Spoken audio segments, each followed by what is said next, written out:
Sebagai menutup teman-teman sekalian, kisah yang unik diangkat oleh Imam Az-Zahabi rahimahullah adalah kisah seorang nelayan dengan seorang pelayan pimpinan wilayah pada saat itu di wilayah Irak. Orang ini teman-teman sekalian, dia seorang pelayan, dia seorang pembantu tapi di seorang pejabat. Kemudian dia lewat di pinggir pantai, dia temukan ada seorang nelayan sedang mengambil ikan, menangkap ikan yang bagus, besar. Karena dia seorang pelayan tapi di tokoh masyarakat, dia anggap dirinya punya kedudukan, dia lihat ikan tersebut lalu dia minta secara paksa, bukan dibeli. Dia bilang, berikan ikan itu kepada saya. Kata si nelayan, saya nggak bisa berikan, ikan ini saya ingin jual karena saya butuh untuk memberikan makan keluarga saya pada hari ini. Tapi dia rupanya memukul si nelayan dengan cara keras, kemudian mengambil ikan itu secara paksa. Dibawalah ikan tersebut, dia menceritakan dirinya dalam kisah ini. Pada saat dia bilang saya membawa ikan tersebut, ikan ini tadinya terlihat sudah tergeletak seakan-akan mati. Waktu saya memegangnya saya mengira ikan itu mati. Ternyata ikan itu waktu saya memegang di dekat mulutnya menggigit jari saya. Dan pada saat menggigit jari saya merasakan sakit yang luar biasa. Dan mulut ikan itu tidak bisa terlepas sampai saya memotong bagian mulutnya. Baru bisa terlepas giginya. Padahal ikan ini seakan-akan sudah mati. Kemudian saya pun membawanya ke rumah dan saya tetap menikmati dagingnya yang haram tadi. Keesokan pagi, semalam suntuk. Pada malam hari saya nggak bisa tidur. Dia mengatakan kemudian keesokan paginya saya mencari seorang tabib. Lalu tabib ini menemukan ternyata ada bakteri yang sedang menimpa atau mengena tangan saya yang dikenal dengan gargarin atau penyakit yang tidak bisa kecuali harus dipotong. Maka diperintahkan oleh tabib untuk memotong jarinya. Kalau tidak, maka akan menyebar penyakit itu ke seluruh tubuhnya. Maka dia pun memotong jarinya satu.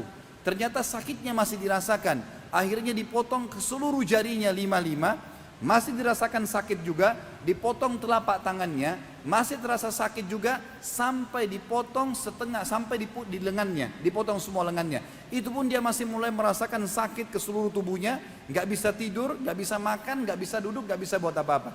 Maka dia mendatangi seorang alim ulama yang dia tanyakan, bagaimana jalan keluarnya? Saya tertimpa seperti ini. Kata dia, apakah kamu tahu penyebab perbuatanmu? Apa yang membuat ini dalam hati kamu? Apa yang sedang tersirat di dalam hatimu? Dia mengatakan, saya diceritakanlah setelah menzalimi seorang nelayan mengambil ikannya yang saya anggap bagus, lalu ikan itu mulai menggigit jari saya. Semenjak itu saya merasakan sakit dan seluruh tubuh saya dipotong. Dia sampai tangan lengannya. Maka orang alim ini mengatakan, pergilah kepada nelayan tersebut, cari dan minta kehalalannya. Maka dikejarlah, dia cari seluruh penjuru kota dikeliling, tidak ditemukan sampai 1 minggu. Setelah sepekan dia cari, ditemukan orang tersebut lagi di pinggir jalan menjual ikan. Maka dia tiba-tiba datang tersungkur di kakinya dan mengatakan, Tuan, maafkan saya. Nelayan ini sudah lupa, tidak tahu siapa orang ini. Lalu dia mengatakan, siapa kamu? Dia bilang, saya si fulan yang berapa bulan yang lalu sempat mengambil ikanmu. Maka saya minta kehalalannya. Kata nelayan tersebut, memang kenapa? Dia bilang, ikan itu pada saat saya bawa pulang diceritakan menggigit tangan saya padahal sudah kelihatan mati. Dan akhirnya tubuh saya dipotong, sampai sekarang lengan saya dipotong. Dan sisa tubuh saya terasa sakit semuanya. Halalkanlah. Maka nelayan tersebut menangis karena hatinya lunak, mengatakan, saya sudah memaafkanmu. Kata orang ini, begitu dia mengucapkan saya memaafkanmu, tiba-tiba seluruh sakitnya hilang. Bahkan kata orang-orang yang ada di sekitarnya, andai saja pertama kau digigit ikan nelayan tersebut, kau kembali kepadanya dan mengembalikan ikan tersebut, maka anggota tubuhmu tidak akan dipotong. Akhirnya dia pun bertanya kepada nelayan ini, mengatakan sebagai penutup kisah kita, apakah kau sempat mendoakan sesuatu keburukan untukku pada saat saya mengambil ikanmu? Dia mengatakan, iya. Saya mengatakan, wahai zat yang telah menjadikan rezekiku hari ini ikan itu, dia telah mengambil secara zalim, maka hukumlah dengan caramu. Maka Allah subhanahu wa ta'ala pun menghukum dengan cara ini. Saudaraku seiman, kita manusia lemah, tidak punya apa-apa. Jangan pernah menikmati dan mengambil hak orang lain. Cukupkanlah dengan rezeki yang telah Allah berikan kepada kita. Jadilah orang-orang yang patuh kepada Sang Pencipta, karena Allah selalu mengawasi kita. Tidak ada orang yang bisa selamat dari hukuman Sang Pencipta Allah.